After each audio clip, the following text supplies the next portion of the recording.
जय हिंद साथियों, स्वागत है आपका self study classes with Sumit Jain YouTube channel में। दोस्तों, आपकी रोज क्लास सुबह 9:30 बजे होती है और रात्रि 9 बजे होती है हिंदी की। ठीक है, बहुत सारे वीडियो मैंने आपको ट्रिकी वीडियो दिए हैं दोस्तों हिंदी के। ठीक है, और एक पूरा 10 घंटे का वीडियो मैंने आपको दिया है जिसमें आपका हिंदी पूरा कवर हो जाएगा। ठीक है, तो वो वीडियो जरूर देखें दोस्तों।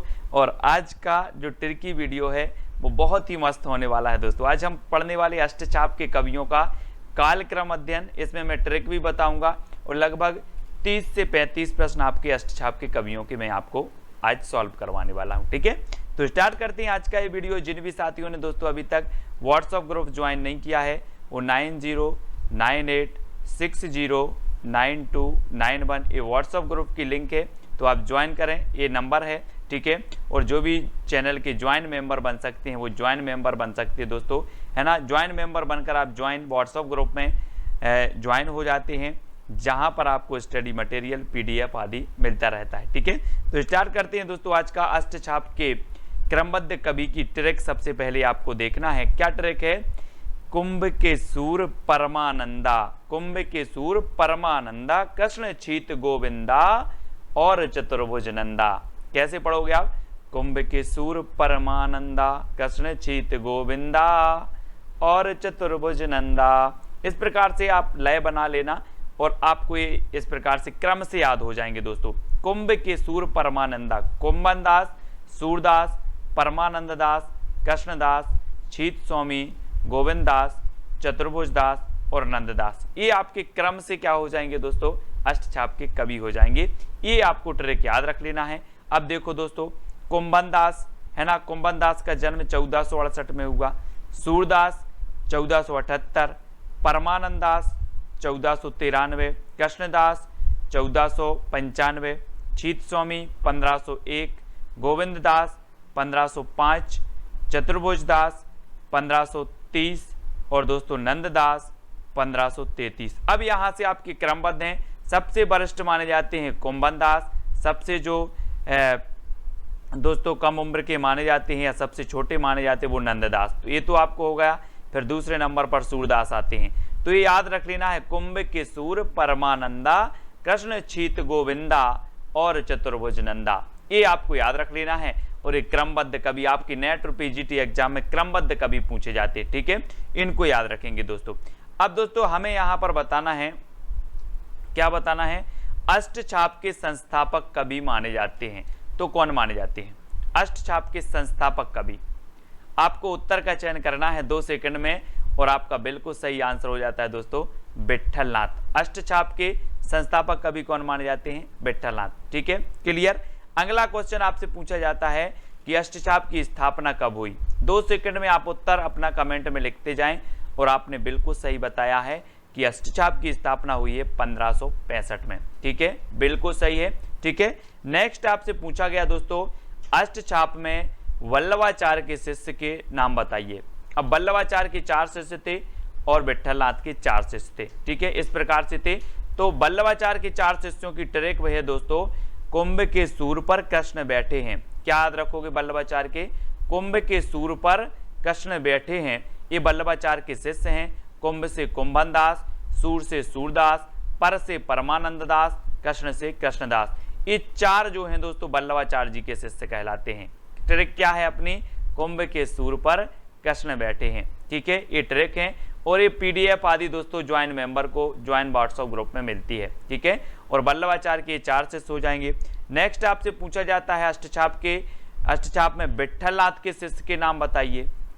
तो अष्टचाप में पूछा गया है तो इसको याद रख लेना है, गोविंदा छीत चतुर्भुज नंदा, गोविंदा छीत चतुर्भुज नंदा। ठीक है, तो गोविंदा से गोविंदास, छीत से छीत स्वामी, चतुर्भुज दास से चतुर्भुज दास, नंदा से नंददास। ये विट्ठलनाथ के 4 शिष्य थे और वो काय के थे दोस्तों? वल्लभाचार्य के 4 शिष्य थे। इस प्रकार से ये अष्टचाप की स्थापना हुई। 4 विट्ठलनाथ के शिष्य और 4 वल्लभाचार्य के शिष्य। अष्टचाप की स्थापना विट्ठलनाथ ने 1565 में कर दी। ठीक है, ये तो इतना क्लियर हो गया आपको। गोविंद छीत चतुर्भुज नंदा और कुंभ के सूर पर कृष्ण बैठे हैं, ये वल्लभाचार्य के हो गए। ठीक है, तो इनको याद रखेंगे। अब आपसे पूछा जाता है दोस्तों अष्टचाप के कवियों का रचना काल माना जाता है। तो रचना काल इनको क्या क्या माना जाता है दोस्तों? अगर आपको पता हो, अष्टछाप के कवियों का रचना काल 1500 से 1585 ईस्वी, ये अष्टछाप के कवियों का रचना काल माना जाता है। ठीक है, इनको याद रखेंगे। और अगला दोस्तों है, अष्टछाप के कवियों में भाषा के सबसे धनी कवि कौन थे। ये अगर पूरा वीडियो आपने देख लिया तो चाहे नेट एग्जाम हो, पीजीटी एग्जाम, किसी भी एग्जाम में आप दे रहे हैं, अष्टछाप से इसके बाहर कोई क्वेश्चन नहीं आएगा आपका। अष्टछाप के कवियों में भाषा के सबसे जो धनी कवि थे वो थे सूरदास। कौन थे? सूरदास थे। ठीक है, इसको याद रखेंगे। नेक्स्ट, अष्टछाप के कवियों में सूर के पश्चात सर्वाधिक प्रसिद्ध कवि कौन थे। सूर के पश्चात बतानी है। अगर आपसे बनता है तो आप कमेंट में जरूर लिखा करें, और आपका यहाँ पर बिल्कुल सही आंसर होगा नंददास। जी हाँ दोस्तों, नंददास सूर के पश्चात जो थे, नंददास का स्थान आता है। ठीक है, इनको याद रखेंगे और नंददास आपका उत्तर बिल्कुल सही हो जाएगा। अगला है दोस्तों, अष्टछाप के कवियों में शब्द शिल्पी कौन माने जाते हैं। शब्द शिल्पी, तो 2 सेकंड है, आपको उत्तर चयन करना है, और जो शब्द शिल्पी माने जाते हैं वो नंददास ही माने जाते हैं। ठीक है, शब्द शिल्पी। नेक्स्ट प्रश्न है दोस्तों आपका, अष्टछाप के कवियों में काव्य सौष्ठव एवं भाषा की प्रांजकता में सूरदास के बाद दूसरे स्थान के कवि कौन थे। तो अष्टछाप के कवियों में बताना दोस्तों, काव्य सौष्ठव एवं भाषा की प्रांजलता में सूरदास के बाद जो दूसरे कवि थे वो दूसरे कवि नंददास ही थे। ठीक है, ये प्रश्न कई तरीकों से आपसे पूछे जाते हैं, जिनके लिए आपको तैयार रहना है। और अष्टछाप के प्रथम कवि माने जाते हैं तो कौन माने जाते हैं। बहुत ही बढ़िया प्रश्न, कई बार पूछा गया दोस्तों। अष्टछाप के जो प्रथम कवि माने जाते हैं, 2 सेकंड में आप कमेंट में जरूर लिखते जाएं, अपना टेस्ट भी करते जाएं, और वो माने जाते हैं कौन? कुंभनदास। कौन माने जाते हैं अष्टछाप के प्रथम कवि? कुंभनदास। सबसे वरिष्ठ कवि भी माने जाते हैं कुंभनदास। ठीक है, अगला क्वेश्चन है दोस्तों, अष्टछाप कवियों में वह कवि जिनका महत्व साहित्यिक दृष्टि से न होकर ऐतिहासिक दृष्टि और व्यवस्था संचालन की दृष्टि से था, वो कौन से कवि थे। जिनका दोस्तों साहित्यिक दृष्टि से महत्व नहीं था, वरन ऐतिहासिक और व्यवस्था संचालन की दृष्टि से महत्व था, तो वो कवि थे कृष्णदास। कौन से कवि थे? कृष्णदास थे, जिनका महत्व था व्यवस्था संचालन की दृष्टि से।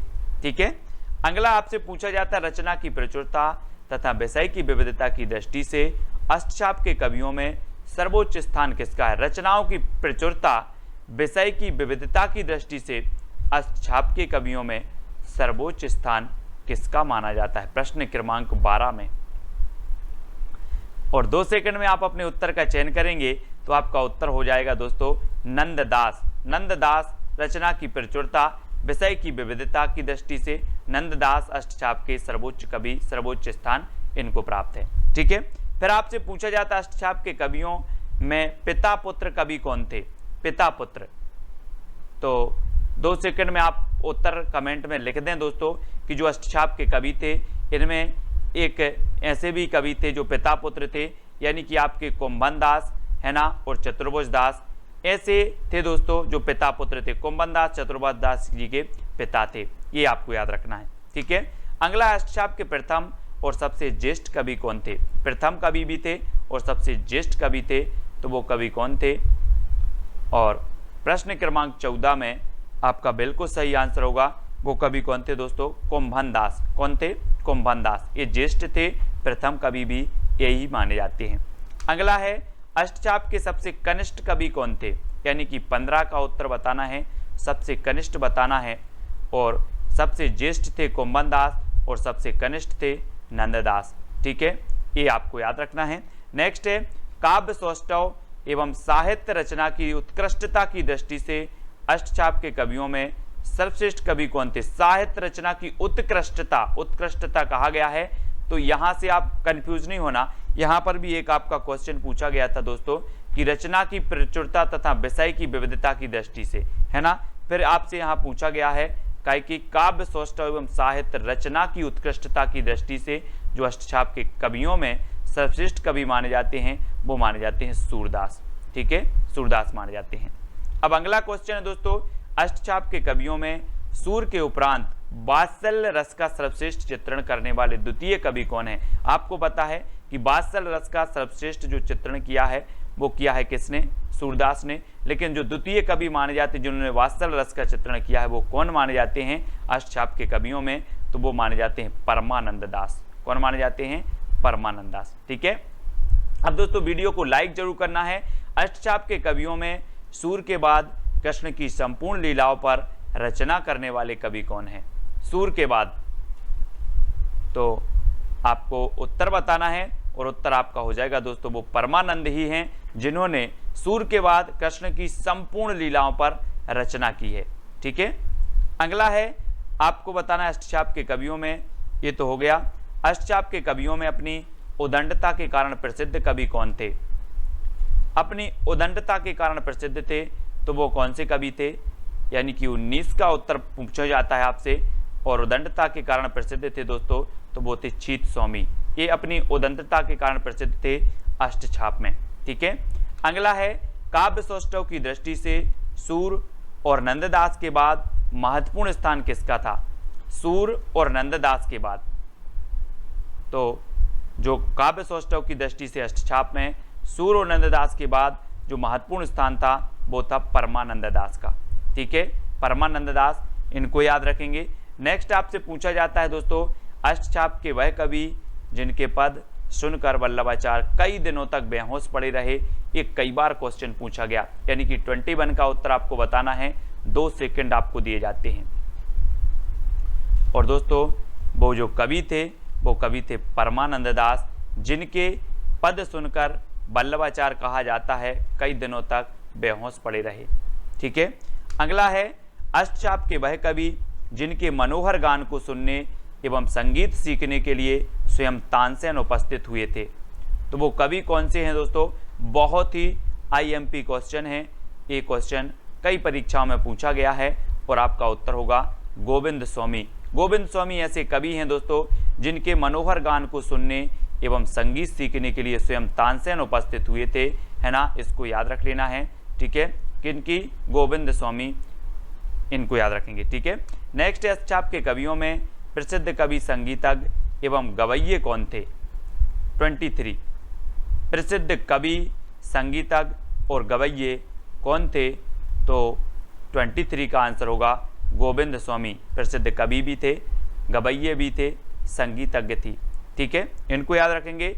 अष्टछाप के कवियों में बुद्धि, योग्यता एवं प्रबंध कुशलता के कारण अधिकारी पद पर आसीन होने वाले कवि कौन थे, अष्टछाप के कवियों में बुद्धि, योग्यता एवं प्रबंध कुशलता के कारण अधिकारी पद पर आसीन होने वाले जो कवि थे वो थे दोस्तों आपके कौन, आपको पता है कि कृष्णदास का साहित्यिक महत्व ना होते हुए इनकी ऐतिहासिक और व्यवस्था में इनका बहुत महत्व था, है ना। इसी प्रकार ये बुद्धि, योग्यता एवं प्रबंध कुशलता के कारण अधिकारी पद पर आसीन हुए कृष्णदास जी।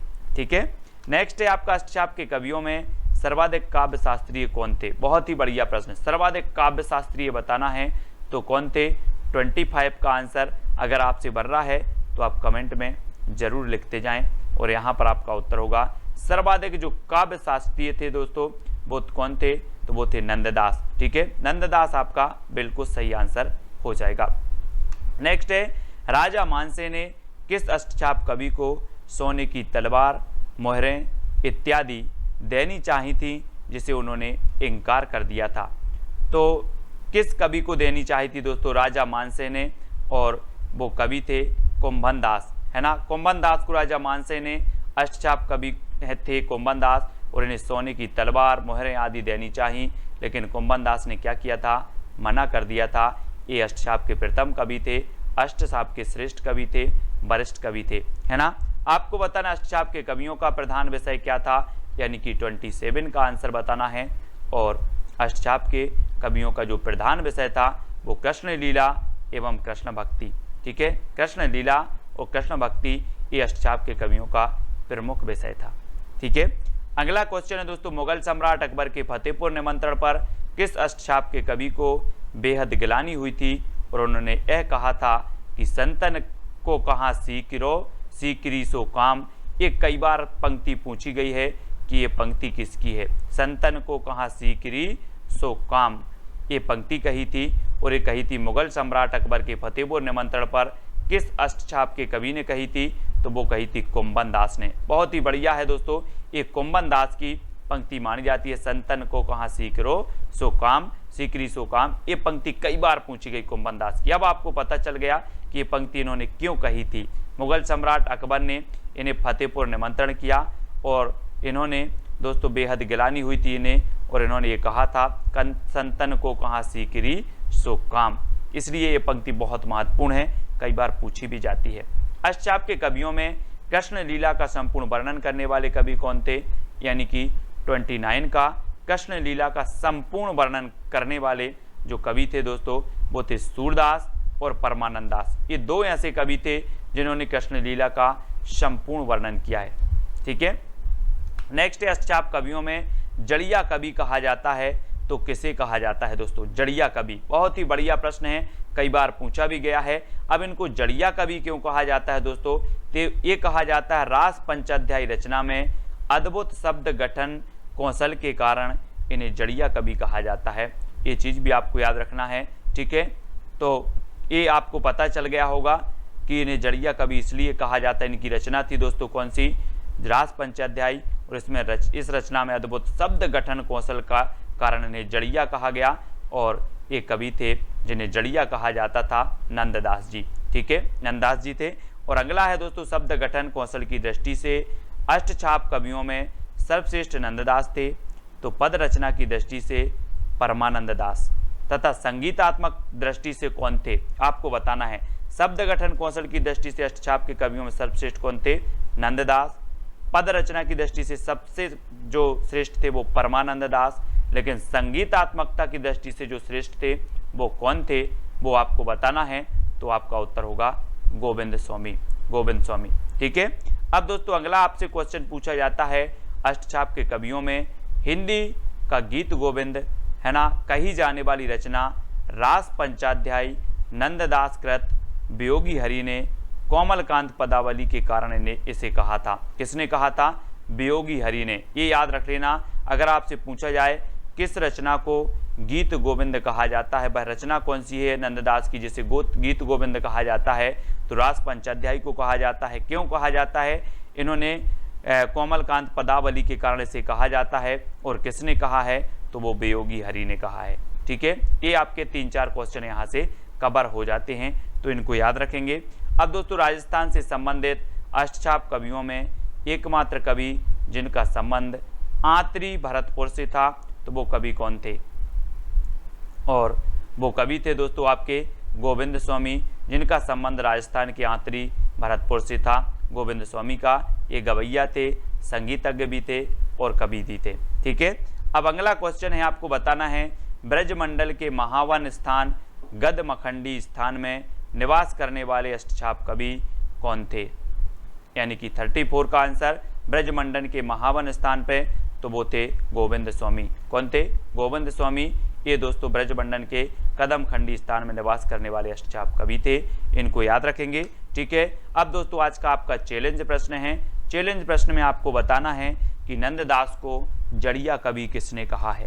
आपने आज देख लिया कि नंददास को जड़िया कवि क्यों कहा जाता है और इन्हें जड़िया कवि कहा किसने है, ये भी आपको पता होनी चाहिए। ठीक है, तो सभी लोग वीडियो को लाइक करेंगे, वीडियो को शेयर करेंगे, और दोस्तों आप चैनल के ज्वाइन मेंबर बन सकते हैं। ज्वाइन मेंबर का एक व्हाट्सएप ग्रुप है। ठीक है, और वहाँ पर उनको PDF स्टडी मटेरियल प्रेषित किया जाता है जो भी हम पढ़ाते हैं। ठीक है, तो सभी लोग आगे बढ़ते रहें। नंददास को जड़िया कवि किसने कहा है, ये सभी जितने भी लोग देख रहे हैं वो कमेंट में बताएंगे। और ये अष्टछाप का वीडियो आपको कैसा लगा, ट्रिक कैसी लगी, वो आप बताएंगे। मैंने 3 ट्रिक आपको बताई हैं, 3 में से कौन सी अच्छी लगी ये भी आपको बताना है दोस्तों। इससे पहले की जो वीडियो हैं पूरी हिंदी साहित्य ट्रिक्स की एक प्लेलिस्ट है, वो प्लेलिस्ट में जाकर के आप पूरी हिंदी साहित्य ट्रिक्स वाली वीडियो देख सकते हैं। ठीक है, वीडियो को लाइक जरूर करें, अपने मित्रों तक शेयर करें। और IAS स्टडी ट्रिक ये दोस्तों अपना टेलीग्राम ग्रुप है, IAS स्टडी ट्रिक आप सर्च करोगे तो टेलीग्राम ग्रुप मिल जाएगा।